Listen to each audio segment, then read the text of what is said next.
I came home for Thanksgiving to find the house freezing cold, and a note on the counter that said, "We went on a cruise." What do you do when your husband and mother-in-law abandon your dying stepfather, leaving him shivering in his own filth, all to go on a cruise? You come home for Thanksgiving, find a note, and realize they left him to die, but he opens his eyes and whispers, "They don't know about, help me get revenge," when he returned. My name is Jenna, 32 years old, an Army sergeant. I just returned from 6 months of grueling field training. I drove 3 hours in the snow to make it home for Thanksgiving, but I wasn't welcomed by my husband's hug, but by a freezing house and a stench that hit me like a physical blow. On the kitchen counter lay a note. "Mom and I went on a cruise. You take care of Victor." Victor, my terminally ill stepfather, was on the sofa, starving and shivering in his own filth. They left a dying man to sip cocktails at sea, using my house savings. They think I'm just a soldier who follows orders. The drive from Fort Bragg had taken longer than expected. The North Carolina winter had decided to arrive early, turning the interstate into a slushy, treacherous mess. But I didn't care. My hands gripped the steering wheel of my truck, my knuckles white, but my heart was lighter than it had been in half a year. For 6 months, I had been sleeping in mud, eating MREs, and shouting orders over the roar of artillery simulators. Now all I could think about was a hot shower, a glass of red wine, and Brady. I pictured my husband waiting for me, Brady Mitchell. Even after 5 years, just saying his name made me smile like a schoolgirl. He wasn't military. He was soft edges and charming smiles. A real estate consultant who spent more time networking at golf courses than selling houses. But I didn't mind. I was the provider, the protector. That was my role. I just wanted him to be there. I pulled into the Walmart parking lot just off the highway, joining the chaotic swarm of last-minute holiday shoppers. The automatic doors blasted me with artificial heat and the sound of Mariah Carey. I navigated the aisles with military precision, grabbing a 20-pound butterball turkey, a bag of potatoes, and 2 expensive bottles of Cabernet. I wanted this Thanksgiving to be perfect.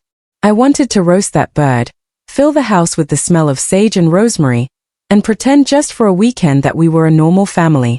I even picked up a small carton of peach yogurt for Victor, Brady's stepfather. I knew the pancreatic cancer had ruined his appetite, but maybe he could keep that down. When I finally turned onto our street, the neighborhood looked like a postcard. The Smiths next door had their inflatable reindeer up. The Johnsons had lined their walkway with candy cane lights. It was warm. It was inviting. But my house was dark. A small knot of anxiety tightened in my stomach.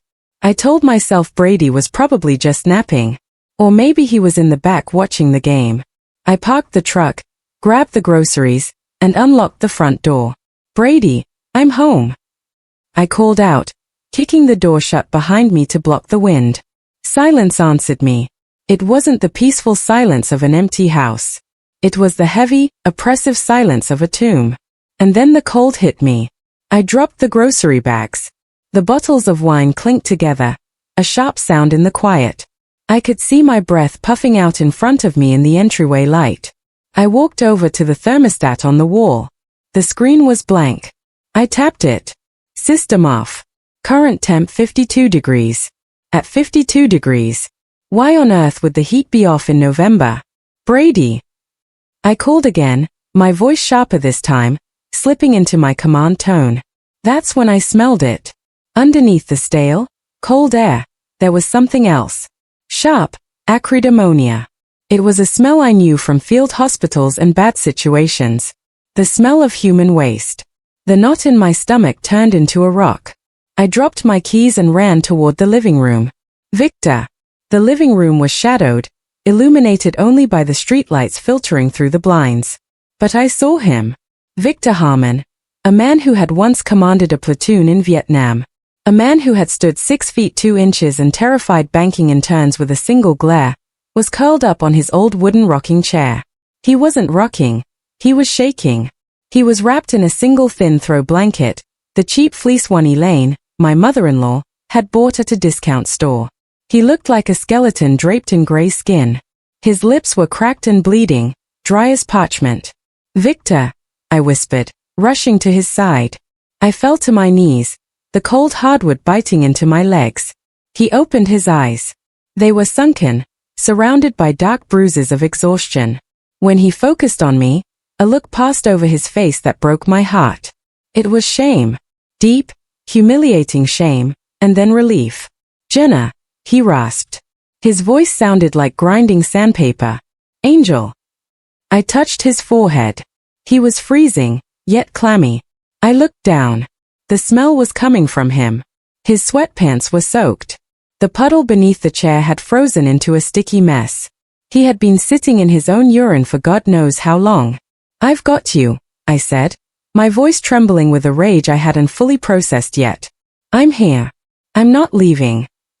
I stood up, my mind racing through the TCC, Tactical Combat Casualty Care, protocols, warmth, fluids, hygiene. I needed to get the heat on. I needed to get him water. I ran to the kitchen to grab a glass of water. That's when I saw it. On the granite island, right next to the fruit bowl that contained nothing but 3 rotted bananas, was a piece of lined notebook paper. I recognized the handwriting immediately. It was Brady's, scrawled, hurried, careless. I picked it up, my hands shaking so hard the paper rattled. "Jenna, Mom and I decided to hop on that Carnival cruise deal last minute. Mental health break. We needed some sun. Since you're back, you handle Victor. He's been moody. Don't wait up. Back Monday." There was a smiley face drawn at the bottom. I stared at the paper. I read it twice, 3 times. Mental health break. They had turned off the heat to save on the electric bill while they were gone. They had left a 72-year-old man with stage 4 pancreatic cancer alone in a freezing house, unable to walk to the bathroom, unable to get a glass of water, while they went to drink Mai Tais on a boat. They didn't just leave him. They discarded him like a piece of broken furniture that cluttered up the living room. I looked back toward the living room where a war hero was shivering in his own filth, waiting for death to take him because his family was too busy having fun to care. I felt a shift inside me. The loving wife who bought wine and turkey died in that kitchen. The fatigue from my deployment vanished, replaced by a cold, crystalline focus. I crushed the note in my fist. I remembered the soldier's creed I had recited 1,000 times. I will never leave a fallen comrade. Victor was my comrade now. And Brady wasn't my husband anymore. He was the enemy. I set the crumpled note down next to the sink, took a deep breath, and filled the glass with water.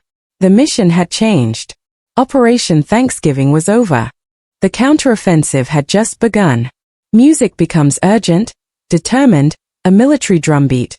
The first priority was triage. That's what they teach you in the army. You stop the bleeding, you stabilize the patient, and you secure the perimeter. My perimeter was this freezing, silent house. And my patient was the man shivering in the living room. I cranked the thermostat up to 72. The furnace groaned in the basement, protesting the sudden demand before kicking on with a low, dusty rumble. I went back to Victor. He was too weak to walk on his own, so I had to lift him. He felt impossibly light, like a bundle of dry sticks wrapped in that cheap fleece blanket. This was a man who used to bench press 300 pounds in his garage. Now I could feel his ribs through his soiled sweatpants. "I've got you, Victor," I whispered, guiding him toward the master bathroom. "We're going to get you cleaned up." I ran a hot bath, testing the water with my wrist until it was perfect. I stripped off his ruined clothes, trying to be as clinical and respectful as possible. He squeezed his eyes shut, turning his head away. I knew that look. It was the humiliation of a warrior who had lost the ability to command his own body. "It's okay," I said softly, sponging warm water over his back. "You're safe now." After he was clean and dressed in a pair of Brady's thick flannel pajamas, which hung off him like a tent, I helped him back to the recliner in the living room. I went to the kitchen and opened a can of Campbell's chicken noodle soup. I crumbled some saltines into the broth just the way my mom used to do when I was sick as a kid. The smell of the salty broth filled the kitchen, finally chasing away the lingering scent of ammonia. I fed him slowly, spoon by spoon. He ate with a desperate hunger that made my chest ache. When he finished, he leaned his head back and closed his eyes. Within minutes, his breathing evened out. He was asleep. Now the house was quiet again. But this time, it wasn't a peaceful silence. It was the silence before an ambush. I needed answers. I walked into the kitchen and saw the family iPad sitting on the charging dock on the counter. Brady usually kept it there to look up recipes or check sports scores. My hands were still trembling slightly, not from cold anymore, but from adrenaline. I swiped the screen. No passcode. Brady was too lazy for security. I was about to open the calendar to see when exactly they had left, but a banner notification dropped down from the top of the screen. Instagram. You were tagged in a photo by Hannah_XO. My frown deepened. Who the hell was Hannah? And why was she tagging my husband? I tapped the notification. The app opened, filling the screen with a blast of bright, saturated colors. It was a photo taken on a sun deck. The ocean behind them was a brilliant, sparkling turquoise. In the foreground, holding a fruity cocktail with a little umbrella, was a girl who couldn't have been older than 24. She had bleach blonde hair, fake eyelashes, and a bikini top that barely contained her chest. And wrapped around her waist, wearing oversized aviator sunglasses, and a grin I hadn't seen in years, was Brady, my husband. The caption read, "My sugar daddy taking me on an adventure. #blessed #cruise life #best boyfriend ever." I felt the blood drain from my face. My stomach dropped so hard I thought I might throw up. Sugar daddy. My fingers flew across the screen, tapping out of Instagram and finding the Navy Federal Credit Union app. This was the lifeline. Every paycheck I earned from the Army, every hazardous duty allowance, every cent of my life, of our savings, went into that joint account. The little loading wheel spun for a second that felt like an eternity. Then the numbers flashed onto the screen. Available balance, $12.45. I blinked. I wiped the screen, thinking maybe there was a smudge covering the other numbers. Maybe it was supposed to be $12,000 or even $1,200. But no, $12.45. I tapped on checking history. The list of transactions scrolled past my eyes like a casualty report. November 20th Carnival Cruise Line, one-way tickets, $1,500. November 20th Carnival Cruise Line, drinks package, $600. November 21st Seminole Hard Rock Casino ATM withdrawal, $5,200. $5,200 in cash withdrawal at a casino. I gasped for air, clutching the edge of the granite counter to keep from falling. That money, that was the roof fund. 3 months ago, Brady had told me the flashing around the chimney was shot. He said the contractor needed a deposit. He said, "Babe, don't worry about it while you're deployed. I'll handle the house. You just stay safe." I had transferred $6,000 from my personal savings into the joint account for that roof. I had worked extra shifts, taken every overtime opportunity, eaten mess hall slop instead of ordering out just to save that money. There was no roof repair. There was no contractor. There was just Brady, a 20-year-old girl named Hannah, and a slot machine in Florida. He hadn't just cheated on me. He had robbed me. He had stolen the roof over our heads to finance a week of debauchery while his stepfather lay dying in his own filth in a freezing house. A scream built up in my throat. A primal sound of pure, unadulterated betrayal. It wasn't just anger. It was the realization that my entire life for the past 5 years had been a lie. I was the bank. I was the safety net, and he was the parasite. I looked at the phone in my hand, the device that had just delivered the death blow to my marriage. I couldn't hold it anymore. It felt like it was burning my skin. With a guttural cry, I hurled the phone across the kitchen. It hit the drywall next to the refrigerator with a sickening crack, shattering into pieces that skittered across the tile floor. The noise startled me into silence. I slid down the cabinets until I hit the floor, pulling my knees to my chest. The tears finally came. Hot, angry tears that burned my cheeks. I buried my face in my hands, sobbing, not for the loss of my husband, but for the sheer stupidity of trusting him. But as the tears fell, the soldier in me began to wake up. The initial shock of the ambush was fading. Now I needed to assess the damage. I needed a plan, and most of all, I needed allies. I looked toward the living room where Victor slept. We were the only two left, and we had nothing left to lose. The rage I felt in the kitchen didn't vanish. It just cold-forged into something harder, something useful. I wiped my face with the back of my hand, took a deep breath to steady my pulse, and picked up the tray with the bowl of soup. I walked back into the living room. Music becomes more determined, a quiet resolve. The only light came from the small table lamp and the streetlights filtering through the blinds, casting long prison bar shadows across the floor. "Dinner is served," I said, trying to keep my voice light. Victor was awake. He heard me coming. He didn't just lay there. He was gripping the armrests of the recliner, his knuckles white, pushing himself up. It was painful just to watch. Every muscle in his body was atrophied, but he forced himself into an upright position, his spine not touching the back of the chair. It was muscle memory. It was the Marine Corps. Semper Fidelis, always faithful. Even when your body is failing, you don't eat lying down like an invalid. You sit at attention. I set the tray on his lap. "Easy, Marine," I whispered. He looked at me, his eyes sunken deep into his skull, but there was a spark in them that hadn't been there an hour ago. "Thank you, Sergeant," he rasped. I sat on the ottoman across from him, watching him lift the spoon. His hand shook, a violent tremor that spilled broth back into the bowl. He paused, took a breath, and tried again. He refused to let me feed him this time. He needed this dignity. We ate in silence for a few minutes. The only sound the clinking of the spoon against the ceramic bowl. It was the companionable silence of two soldiers in a foxhole, waiting out a mortar barrage. "You know," he said suddenly, his voice thin but clear. "I saw the look on your face when you came in. The smell." "It's handled, Victor," I said quickly. "Don't worry about it." "No." He shook his head. "It's not just the smell, it's the situation." He swallowed a spoonful of soup with difficulty. "She's waiting for me to die, Jenna. Elaine. She's been waiting for 6 months." I stiffened. "Is that why she left?" Victor let out a dry, hacking laugh that turned into a cough. "She left because I'm taking too long. She calls me a broken ATM," said, looking at me ruins her appetite. He pointed a trembling finger toward the wall above the fireplace. "Look." I turned. There was a rectangular patch on the floral wallpaper that was a shade lighter than the rest. A nail stuck out. "Empty. Where is it?" I asked. I knew what used to hang there.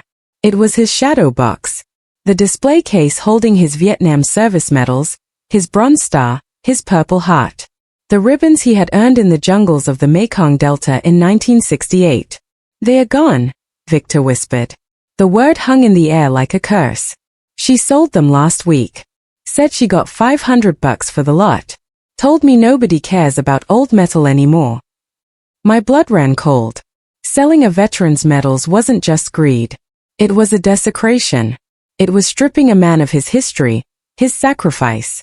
"I'm going to get them back," I promised, my voice low and dangerous. "Leave it," he said, wincing as a spasm of pain shot through his abdomen. He dropped the spoon. His face went gray, sweat beading instantly on his forehead. He grabbed his stomach, groaning through gritted teeth. "The pain?" I asked, instantly switching into medic. He nodded, unable to speak. "Where are your meds?" I scanned the side table. There was a forest of orange prescription bottles. I found the one labeled morphine sulfate oral solution. "Here," I said, grabbing the dropper. "When was your last dose?" "This morning," he gasped. Before she left." I looked at the bottle. It was half full. I unscrewed the cap, preparing to drop the 20-milligram dose prescribed on the label. But as I pulled the dropper out, I paused. I'm a certified combat lifesaver. I've handled morphine, fentanyl, ketamine. I know what liquid morphine looks like. It's supposed to have a certain viscosity, a slight thickness like syrup, and it usually has a faint color depending on the brand. The liquid in the dropper was clear, perfectly clear, and it dripped too fast. I frowned. I brought the dropper to my nose. Nothing. Morphine has a bitter, chemical smell. This smelled like tap water. I put a tiny drop on the tip of my tongue. It was tasteless. It was water. I stared at the bottle in horror. Victor, I said slowly, my voice trembling with a new kind of fury. Did she feel this? He nodded. I squeezed shut against the pain. She said the pharmacy raised the price. Copay was too high. She said she had to stretch it out. Stretch it out. I roared, slamming the bottle down on the table. This is water, Victor. She's been giving you water for stage 4 pancreatic cancer pain. She needed the money, Victor whispered. His voice laced with a bitterness that was sharper than the pain. She needed a new bag. A coach bag for the cruise. The room spun. A coach bag. Elaine had tortured a dying man, denying him pain relief in his final agonizing days so she could buy a $300 purse to show off to strangers on a boat. This wasn't just negligence. This was torture. This was a crime. I stood up, pacing the small room. My hands were fists at my sides. I wanted to fly to the Bahamas and drag her off that ship by her hair. Jenna. Victor's voice cut through my red haze. I stopped and looked at him. He had opened his eyes. The pain was still there, etched into every line of his face. But something else had taken over, a steely, cold resolve. He wasn't looking at me like a victim anymore. He was looking at me like a commanding officer. Sit down, he ordered. I sat today. He reached out his hand. His skin was paper thin, spotted with age, but his grip was surprisingly firm as he took my hand. You think I'm just a senile old man? He said. You think she took everything? She drained the accounts, Victor, I said gently. Brady took everything I had. They took your pension checks. She took the checking account, Victor corrected. A ghost of a smile touched his lips. It was a terrifying smile. She took the joint account. She took the scraps. I let her see. I stared at him. What do you mean? I was a regional bank manager for 30 years, Jenna. Do you really think I'd let a woman who spends our electric bill money on lottery tickets have access to the main vault? He leaned forward, lowering his voice to a conspiratorial whisper. I have a trust, he said. A revocable living trust. I set it up 10 years ago when I first got sick, before I even met Elaine. The portfolio is sitting at Vanguard right now. Stocks, bonds, the sale of my first house in Virginia. My eyes widened. $3 million, he whispered. And she doesn't know it exists. She thinks I'm broke. She thinks I'm a burden. He squeezed my hand tighter. His blue eyes burned with a fierce, dying light. They left me here to die in my own shit, Jenna. They left you with nothing. They broke the code. He took a ragged breath. I don't have much time. Maybe a day, maybe 2, but that is enough time for a final mission. I want to change the beneficiary. I want to rewrite the will. And I want you to help me burn their world to the ground. He looked at the empty spot on the wall where his medals used to be.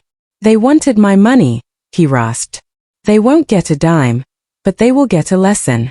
Are you with me, Sergeant? I looked at this man, my stepfather, my comrade.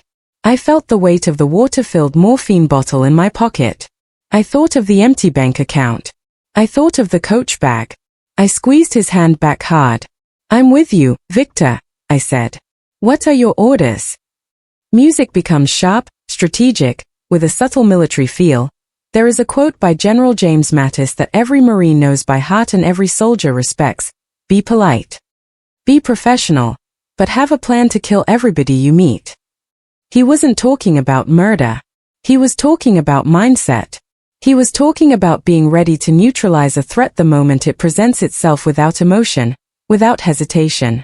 As I sat in the dim light of the living room watching Victor sleep, that quote played on a loop in my head. I was done crying. Crying was for victims. I wasn't a victim anymore.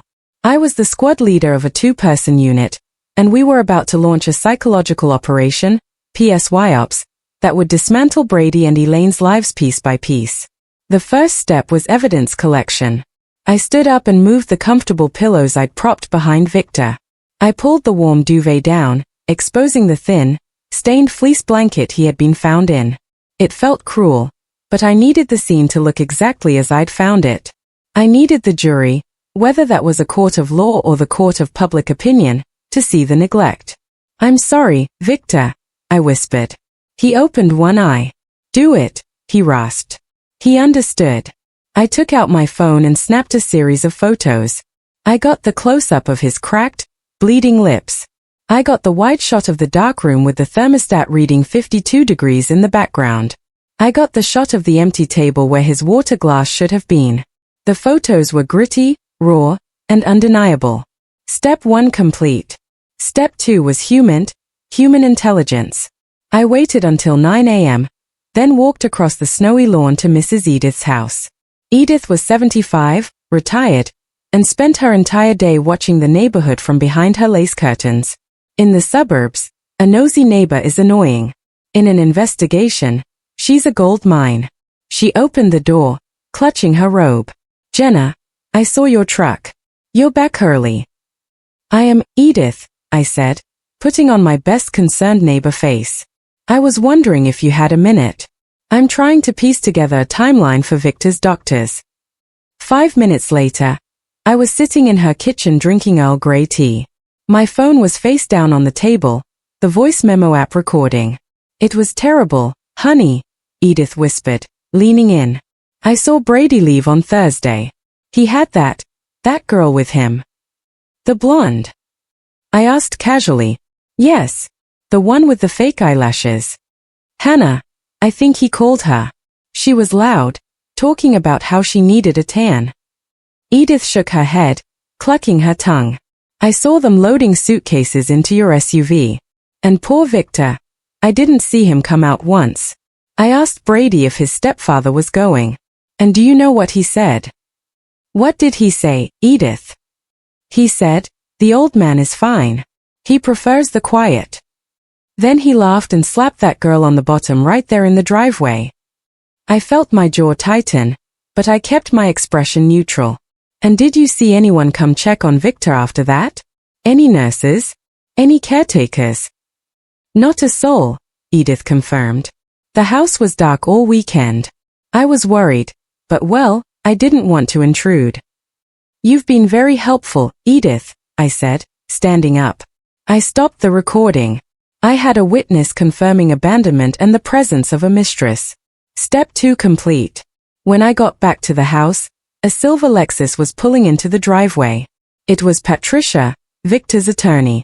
She was a sharp woman in her 60s with a bob cut that looked like it could slice steel. She walked into the house, and the moment the smell of sickness hit her, her professional mask slipped. She looked at Victor, then at me, and her eyes filled with horror. "Oh my God," she whispered. "Victor, we don't have time for pity, Patricia," Victor said from the recliner. His voice was stronger today, fueled by pure spite. "We have work to do." Patricia sat on the edge of the sofa, opening her briefcase on her lap.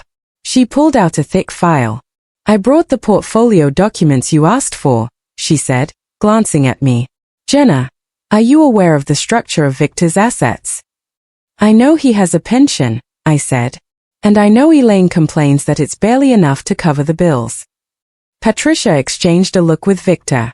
"Elaine sees the checking account, which receives the monthly pension deposits. She does not see the trust." "The trust?"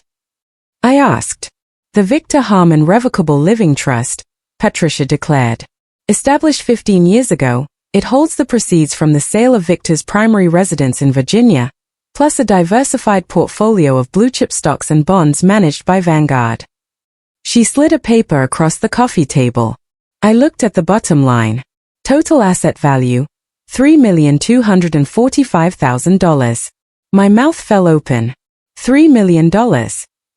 "And she doesn't know it exists," Victor wheezed, a dry chuckle escaping his lips. "She thinks I'm a washed-up bank manager who made bad investments. I let her think that. I wanted to see if she stayed for me or for the money." He looked at me, his eyes hard. "She failed the test. And Brady failed the moment he was born." "If Victor passes," Patricia said clinically, "under the current will, 50% goes to Elaine and 50% goes to Brady. The house is also in the trust." "Change it," Victor commanded. "Strike them out. All of it." I want Jenna to be the sole beneficiary and the executrix of the estate. And I want half of the liquid assets donated to the Wounded Warrior Project. Patricia nodded, her pen flying across the legal pad. I can draft the amendment right now. We just need to sign it and have it notarized. I am a notary. Do it. Victor said. While Patricia drafted the documents that would strip my husband and mother-in-law of every dime they thought they were entitled to, I moved to the final phase of the operation, the bait. I needed to give them one last chance, not because I thought they would take it, but because I needed to prove to a judge and to myself that they were beyond redemption. I opened my text thread with Brady. The last message was from me a week ago telling him I loved him. It made me sick to look at it. I typed, Brady, please answer. It's Victor. He's in bad shape. I think he's dying. He's asking for you and Elaine. Please, you need to come home now. The ambulance is on the way. I lied about the ambulance. I wanted to add urgency. I watched the screen. Delivered. Then the 3 little dots appeared. He was typing. My heart hammered against my ribs. Part of me, the stupid part, hoped he would say, oh my God, we're flying back immediately. The phone buzzed. Babe, chill out. Don't be dramatic. You know how he is. He has bad days all the time. Mom says he's just looking for attention. We're in the middle of a dinner show. We can't just fly back. He's tough. He'll be fine until Monday. Handle it. I stared at the screen. Don't be dramatic. Looking for attention. He had just signed his own death warrant. I didn't reply. Instead, I pressed the side buttons on my iPhone. Click. Screenshot taken. I stared at the image of the conversation. It was the final nail in the coffin. I had proof of abandonment, proof of medical neglect, proof of financial theft, and now proof of absolute moral bankruptcy. I looked up at Victor. He had just finished signing the papers with a shaky hand. He looked at me exhausted but triumphant. Did he bite? Victor asked. I held up the phone. Hook, line, and sinker. Good. Victor whispered, leaning his head back. Now we wait. Music becomes samba, a ticking clock sound. Saturday night descended on the house like a shroud. The temperature outside had dropped into the teens, and the wind howled against the siding. But inside, the silence was heavier than the storm. The only sound in the living room was Victor's breathing. It had changed around 6 p.m. It wasn't the rhythmic, steady breathing of sleep anymore. It was Cheney Stokes' respiration, the death rattle. It would start deep and loud, rasping like a saw through wet wood, get faster and shallower, and then stop completely for 10, 15, sometimes 20 seconds of terrifying silence before starting again with a gasp. I sat by his side, holding his hand, counting the seconds during the pauses. 1 Mississippi, 2 Mississippi. Jenna, he whispered during a lucid moment. His voice was barely a thread of sound. I'm here, Victor. He looked at the ceiling, his eyes glassy.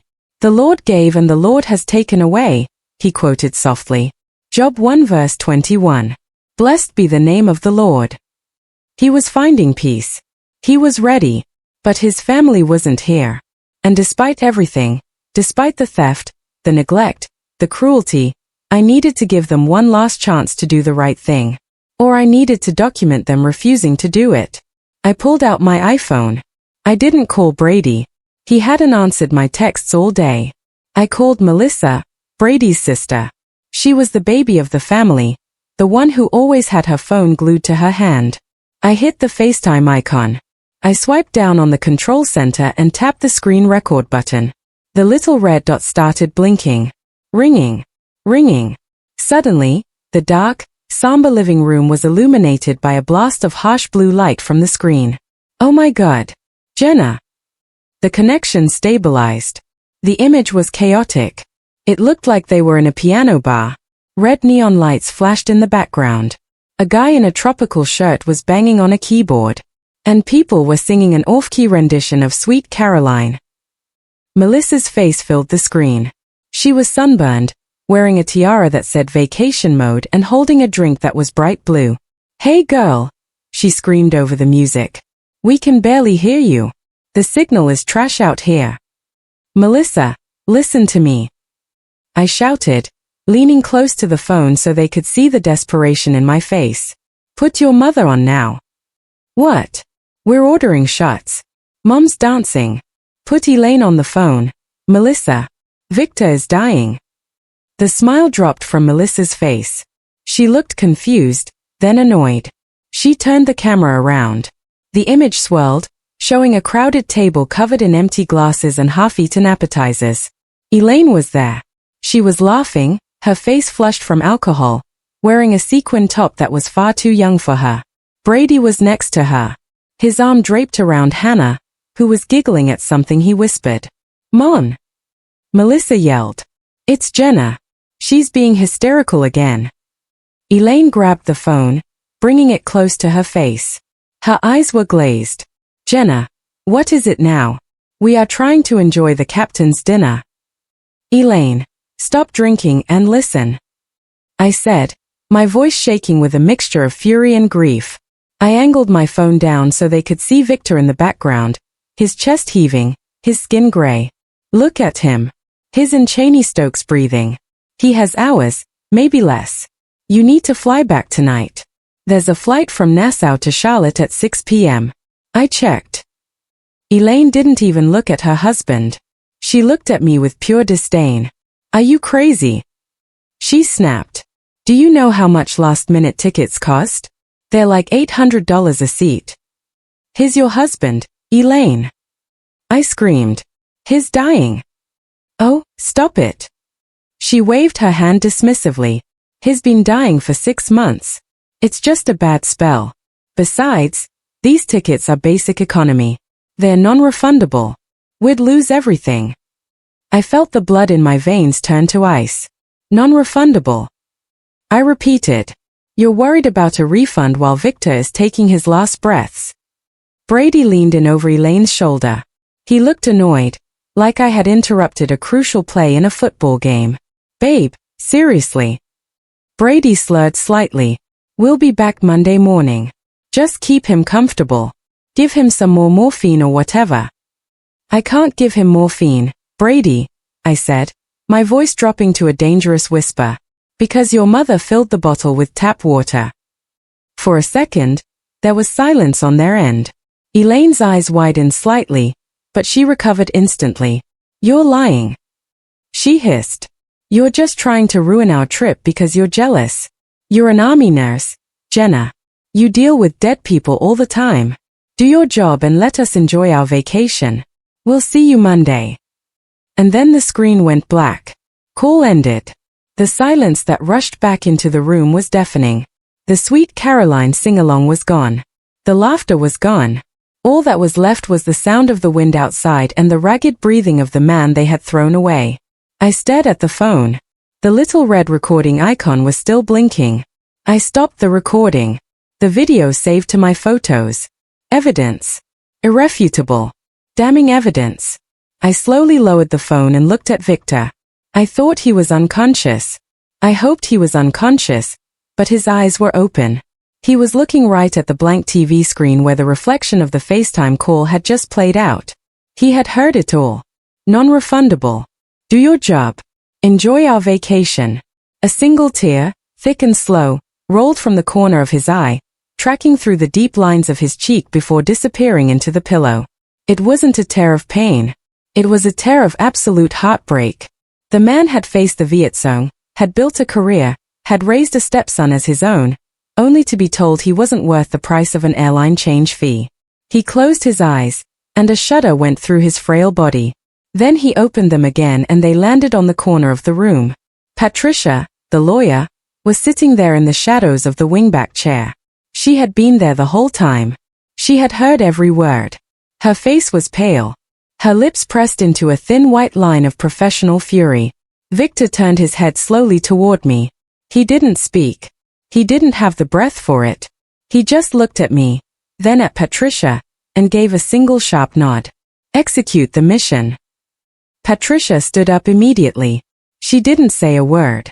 She knew time was a luxury we no longer had.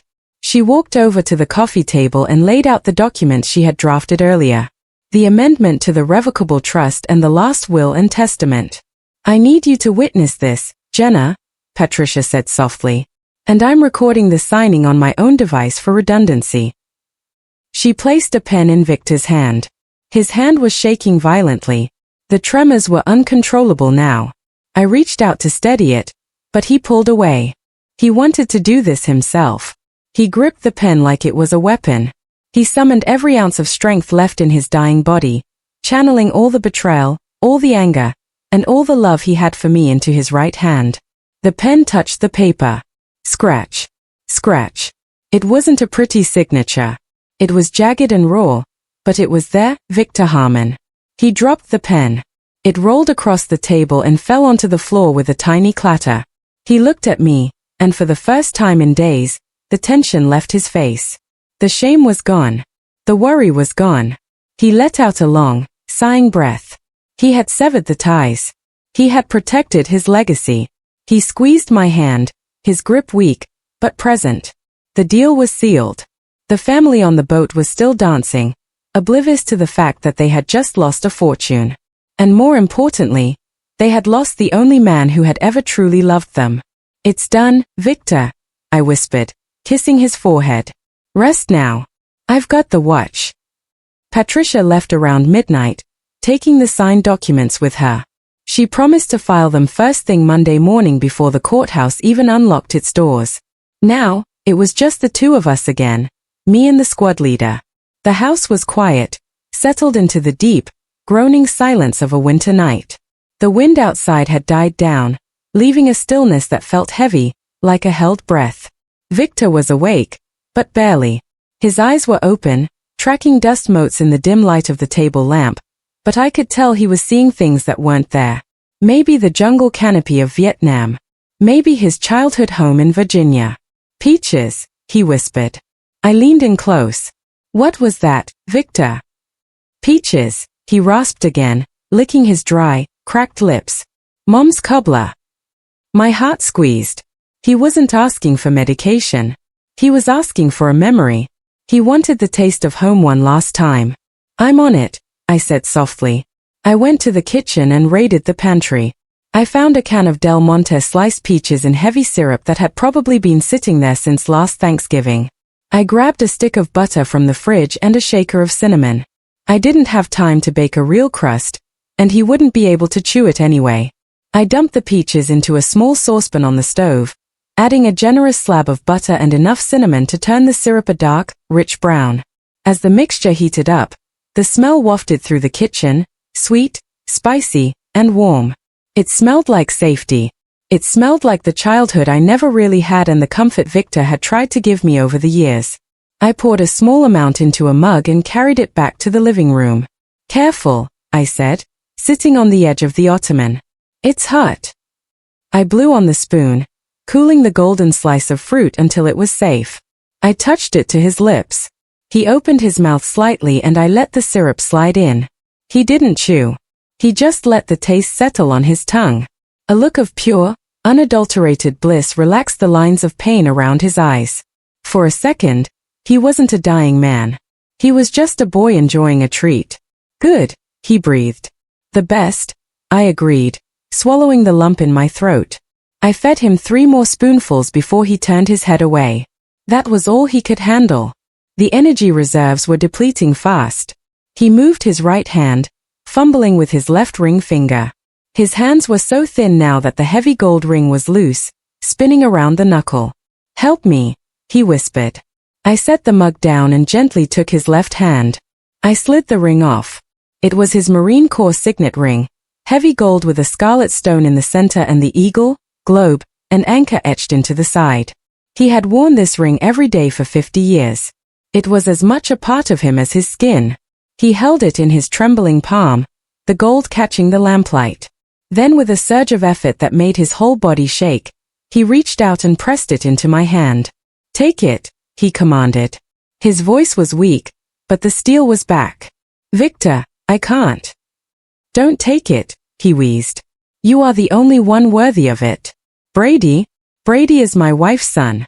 He locked eyes with me, his blue gaze piercing through the fog of morphine and death. You are my daughter. You are my only child. I closed my fingers around the ring. It was still warm from his skin. Do not let them have it, he hissed, his grip on my wrist tightening with desperate strength. Do not let them laugh on my grave. Do not let them sell my life for a cruise ticket. I won't, I vowed. I promise you, Dad. I won't. He smiled. It was the first time I had called him Dad, and it was the last. He closed his eyes. At ease, Sergeant, he whispered. At ease. I sat there for hours holding his hand as the warmth slowly leached out of the room. The rhythm of his breathing changed. The pauses grew longer. 10 seconds. 20 seconds. 30. I watched the digital clock on the cable box. 2:58. 2:59. At exactly 3 o'clock hours, Victor took a breath. It was a shallow, hitching sound. And then nothing. I waited. I counted. 1 minute passed. Then 2. His chest didn't rise. The struggle was over. The silence that followed wasn't heavy anymore. It was absolute. It was the silence of a battlefield after the guns have gone cold. I didn't scream. I didn't wail. I didn't throw myself across his body. That's not what he would have wanted. He was a Marine. He deserved dignity. I stood up. My legs felt stiff, but I forced them to lock. I reached out and gently closed his eyelids, smoothing the worry lines from his forehead. He looked peaceful now. The pain was gone. The betrayal of his wife and stepson couldn't hurt him anymore. I picked up the signet ring from the side table where I had placed it. I slipped it onto my thumb. It was too big for my finger, so I curled my hand into a fist. Then I took a step back. I straightened my spine. I pulled my shoulders back, chin up, eyes forward. In the empty living room at 3 o'clock in the morning on a snowy Sunday, I raised my right hand slowly to the brim of an invisible brow. I held the salute, a slow, somber salute for a fallen comrade, for a father, for a hero who had been discarded by everyone except me. Mission accomplished, sir, I whispered into the darkness. Relieved of duty. I dropped my hand. The house felt massive and empty around me. The smell of the peach cobbler still lingered in the air, mixing with the scent of the extinguished candle. By all rights, I should have been terrified. I was alone in a house with a dead body, bankrupt, and facing a war with my husband's family when they returned the next day. But I didn't feel fear. I looked at the ring on my thumb. I felt a strange, cold heat spreading through my chest. It wasn't grief. It was fuel. Victor hadn't just left me a ring. He had left me his resolve. He had passed the command to me. The tears finally came, hot and silent, sliding down my cheeks. But I wiped them away quickly. There would be time to mourn later. Right now, there was work to be done. I picked up my phone. I didn't call 911 yet. I didn't call the funeral home yet. First, I walked to the kitchen and opened the drawer where I kept the heavy-duty trash bags. Then, I went to the closet and pulled out my dress blues. Putting on the uniform is a ritual. It changes you. You're not a wife, a daughter, or a victim anymore. You're an instrument of the state. You are authority. I pulled on the crisp white shirt, buttoning it to the neck. I tied the black tap tie. Then came the jacket. The dark blue fabric was heavy, structured. I buttoned the brass buttons, checking the alignment in the mirror. The gig line, the alignment of the shirt, belt buckle, and zipper flap, was perfect. I pinned my rack of ribbons to my chest, the National Defense Service Medal, the Global War on Terrorism Service Medal, the Good Conduct Medal. And right above them, I pinned my combat medical badge. I looked in the mirror. Jenna, the doormat, was gone. Sergeant Flores was present for duty. I walked out to the living room to set the stage. I pulled the dining room table into the center of the room, directly in the line of sight from the front door. I arranged the chairs, pushing them back against the wall, so there was no place to sit. They would have to stand. Then I laid out the evidence. To the left, I placed the iPad. I had queued up the screen recording of the FaceTime call. The volume was set to maximum. Next to it, I placed a stack of papers. The bank statements from Navy Federal with the casino withdrawals and cruise charges highlighted in neon yellow. The printouts of the text messages where Brady mocked a dying man. In the center, I placed the amber prescription bottle, morphine sulfate. The liquid inside was clear water. It caught the morning light, looking innocent, but we all knew it was poison. To the right, sitting on a small velvet cloth, was the brass urn. I had picked it up from the crematorium at 0800. It was heavy, solid, and cold. Victor was in there. All that was left of a 6 feet 2 inches marine was 5 pounds of ashen bone. And finally, right next to the urn, I placed my sidearm, my SIG Sauer P320. I had dropped the magazine and cleared the chamber. It was completely unloaded. It wasn't there to be used. I wasn't going to shoot them. That would be too easy. And I wasn't going to prison for trash like them. The gun was a symbol. In American culture, a gun on the table means the conversation is serious. It means I am protecting this ground. It means don't tread on me. It was a psychological barrier that said, I am dangerous, and I am done playing nice. I checked the time. 10:15 a.m. I heard the rumble of an engine down the street. It was faint at first, then louder. The distinctive purr of Brady's SUV. I walked over to Victor's rocking chair, the one he had died in. I turned it so it faced the front door directly. I sat down. I rested my hands on my knees, my back straight, my feet flat on the floor. I didn't rock. I sat as still as a stone statue. The car door slammed, then another slam. Man, it is freezing out here. I heard Brady's voice muffled through the door. Did she seriously not turn the heat back up? I need coffee. Elaine's voice whined. And I need a shower. That boat water does something to my hair. Wait until you see the tan lines, babe. A younger, shrill voice giggled. Hannah. She had come back with them. Of course she had. She probably thought she was moving in. I heard the key scratch against the lock. The tumbler clicked. My heart rate didn't spike. My breathing didn't hitch. I felt a cold, icy calm wash over me. This was the ambush. I had the high ground. I had the intel, and I had the firepower. The door handle turned. Honey, we're home. Brady shouted, pushing the door open, bringing a gust of freezing air and the smell of stale airplane peanuts into the house. He stepped in, dropping his bags in the foyer. A fake smile plastered on his face. Jenna, you here? He looked up. He saw the uniform. He saw the medals. He saw the urn. And finally, he saw the gun.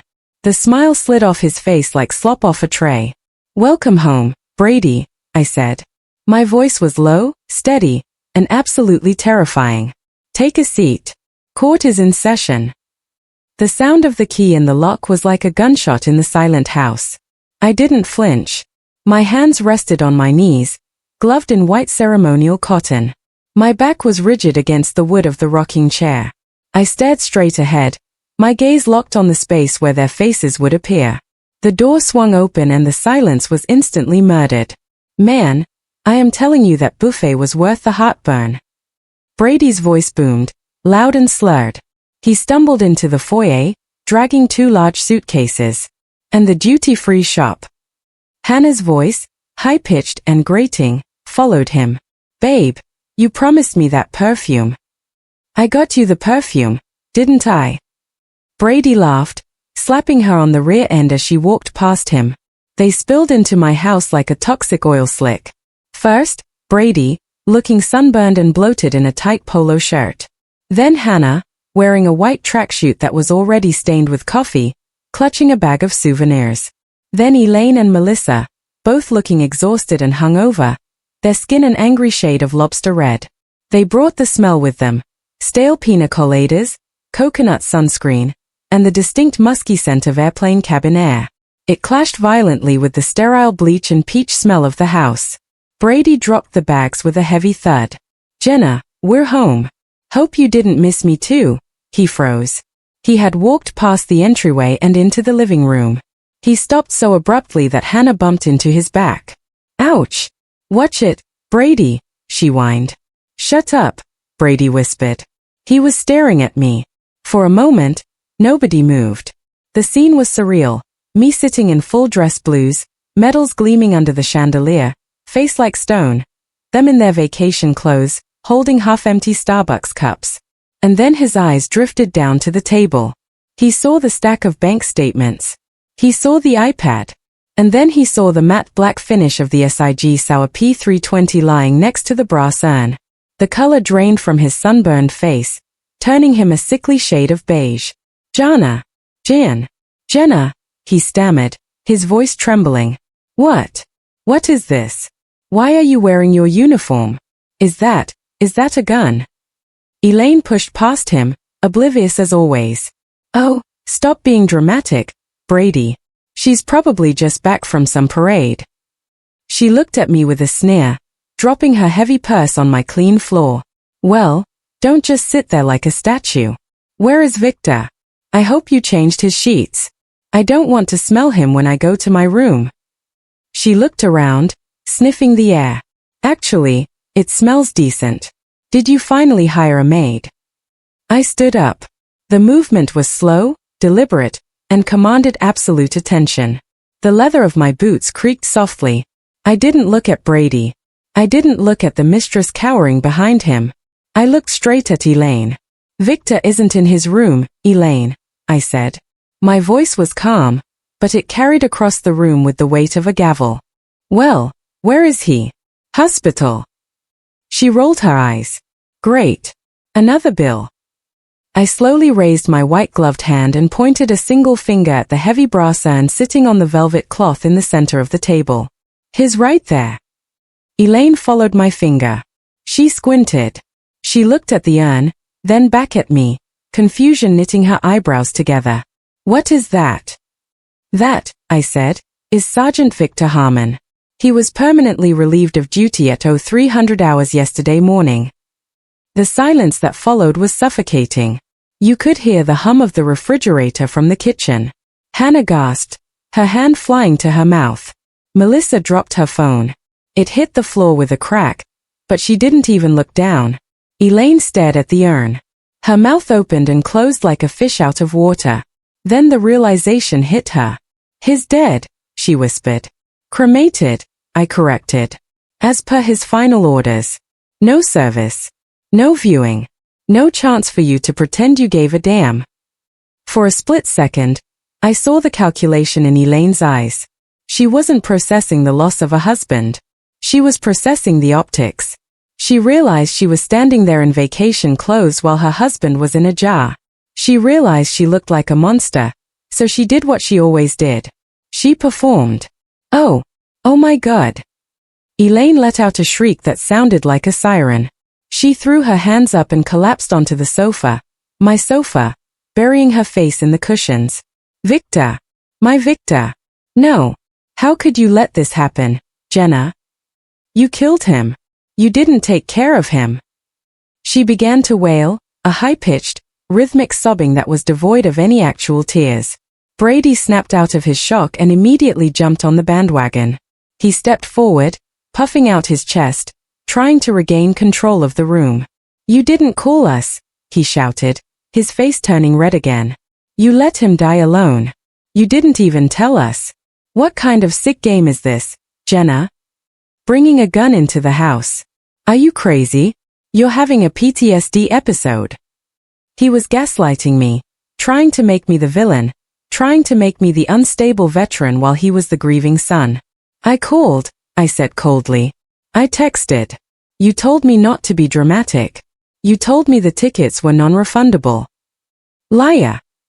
Elaine screamed from the sofa, lifting her head. Her eyes were dry. I never said that. We would have come back instantly. You kept us away. Yeah. Brady sneered, gaining confidence.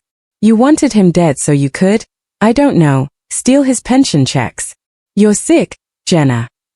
He looked at Hannah for validation. Can you believe this? She's lying to cover her own incompetence. I didn't argue. I didn't scream back. I simply picked up the remote control from the table.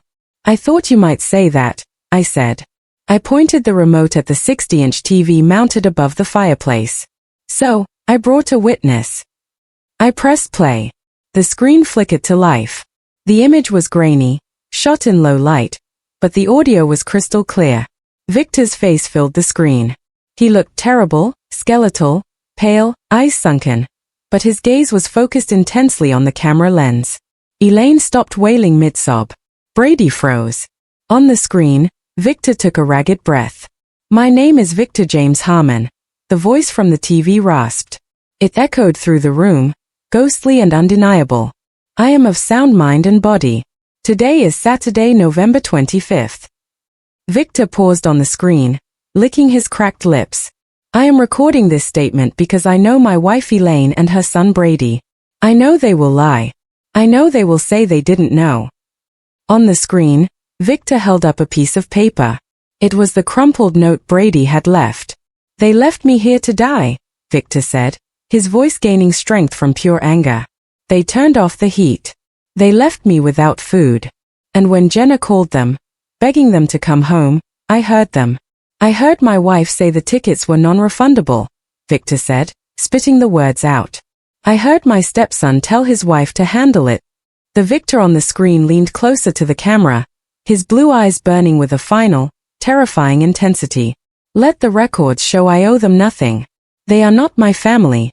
They are scavengers, and I am done feeding them." The video cut to black. The room was absolutely silent. Elaine was sitting up on the sofa, her face pale as a sheet. Brady looked like he was about to vomit.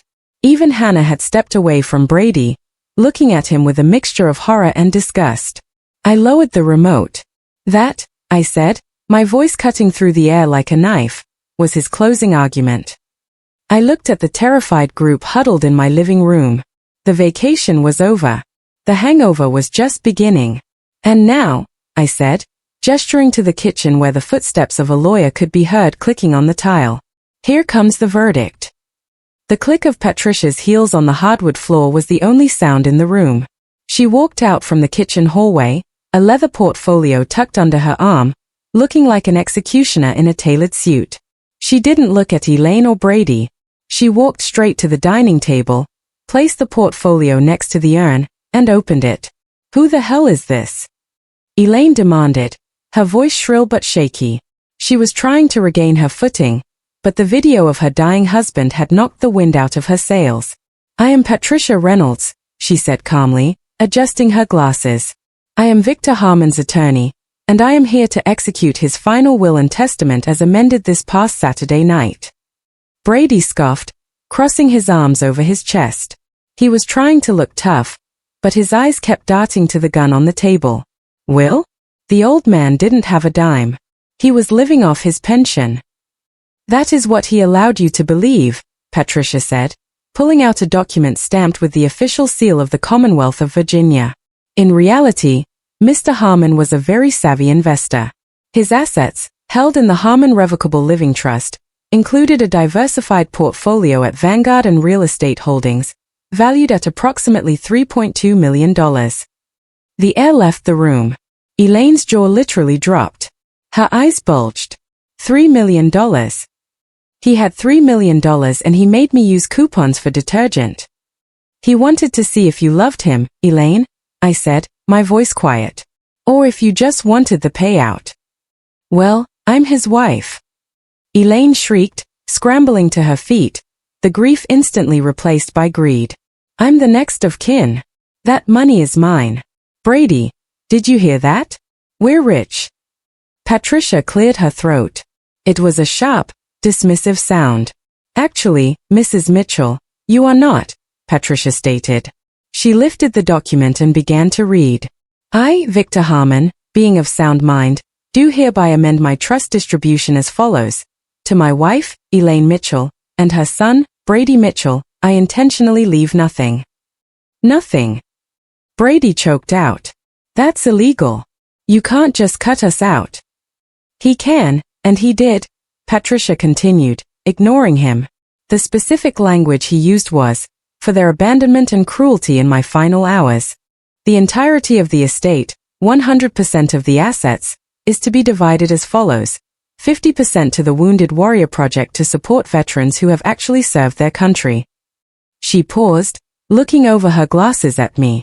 "And 50%, along with the role of sole trustee and executrix, to his stepdaughter, Jenna Flores. Brady turned a shade of purple I had never seen before. You gave half his money to a charity and gave her $1.5 million. She's not even blood. She was the only one holding his hand while you were holding a margarita, Patricia snapped. She closed the file with a final thud. The paperwork was filed at the courthouse at 0800 this morning. It is ironclad. You can try to contest it, but with the video evidence of neglect and abandonment Jenna has collected, no judge in this state will give you a cent.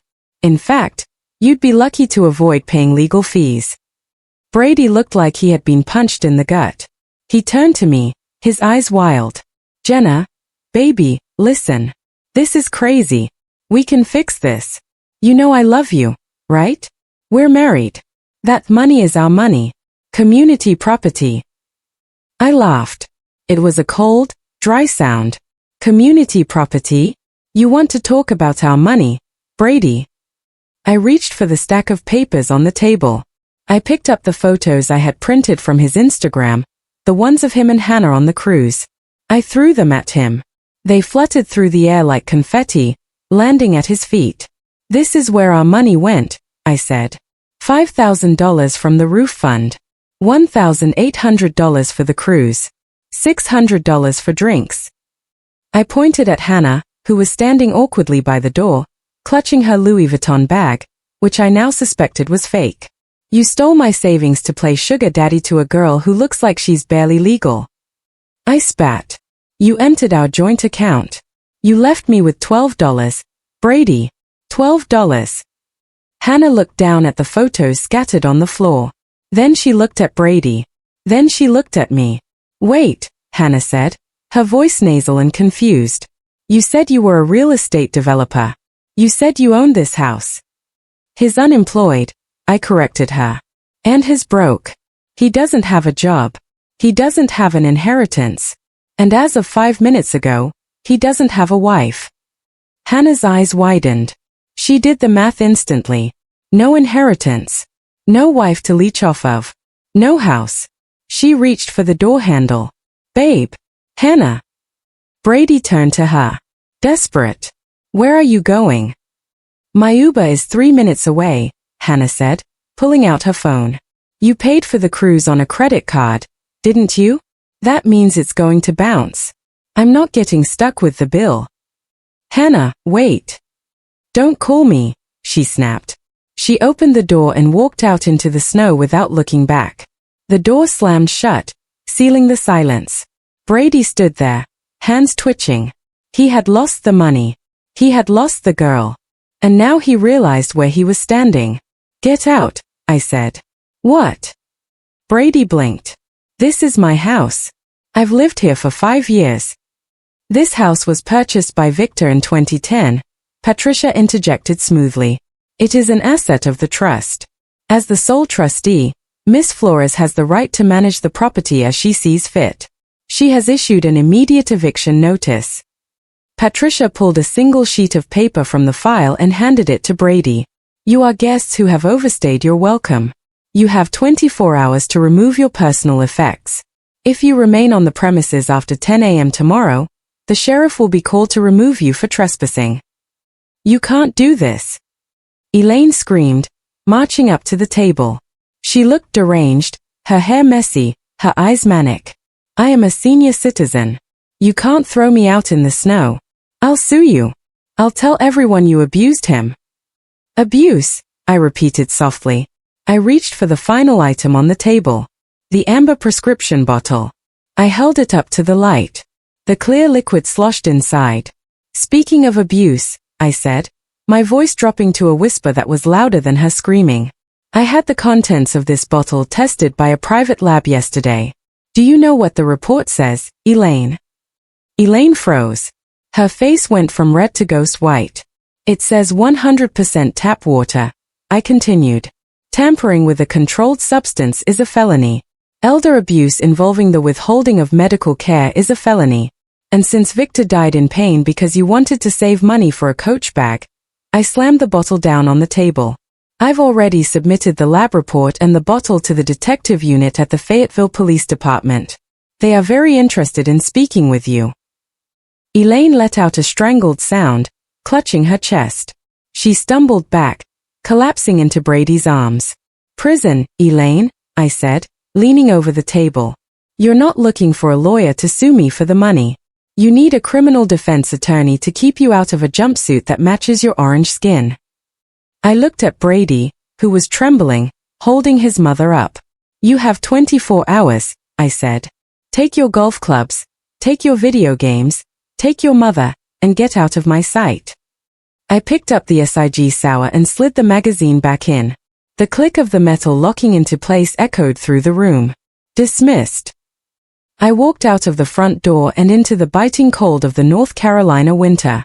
The air hit my face like a splash of ice water, shocking and incredibly purifying. It felt different than it had an hour ago. When I had entered this house, the cold had felt like death. Now it felt like freedom. I marched down the walkway toward my truck, my boots crunching rhythmically on the packed snow. I didn't rush. I had nowhere to be and everywhere to go. Behind me, the front door slammed open again. Jenna, wait, please.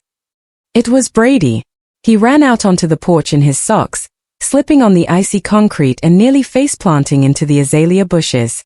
He didn't have a coat on, just that ridiculous type polo shirt he had worn on the cruise.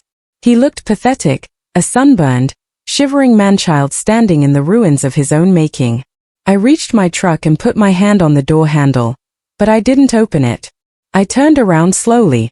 I wanted to see this. I wanted to remember exactly what he looked like in this moment.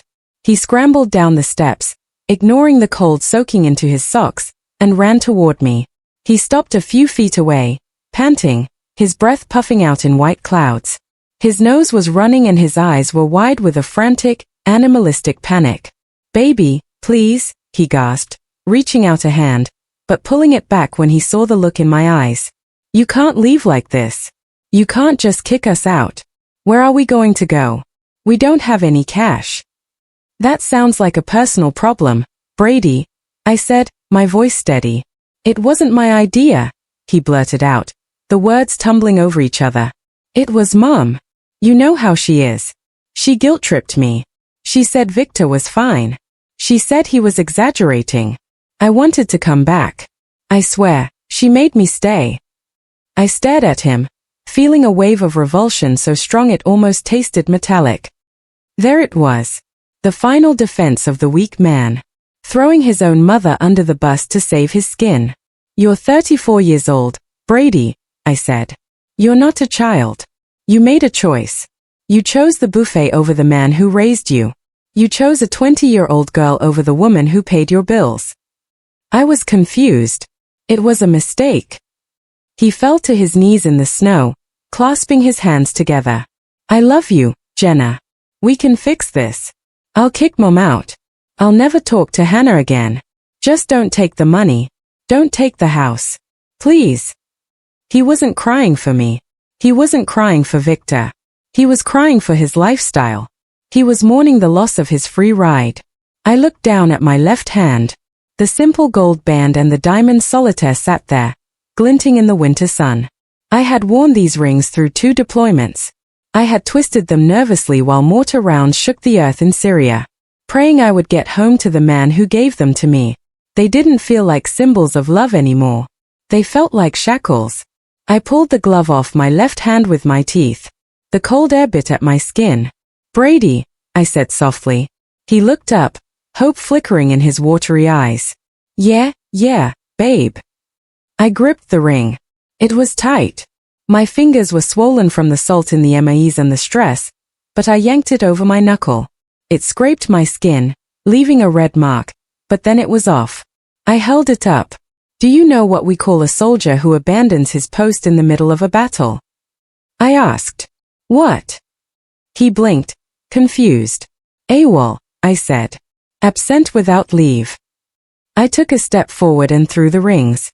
I didn't toss them gently. I threw them with a pitcher's aim.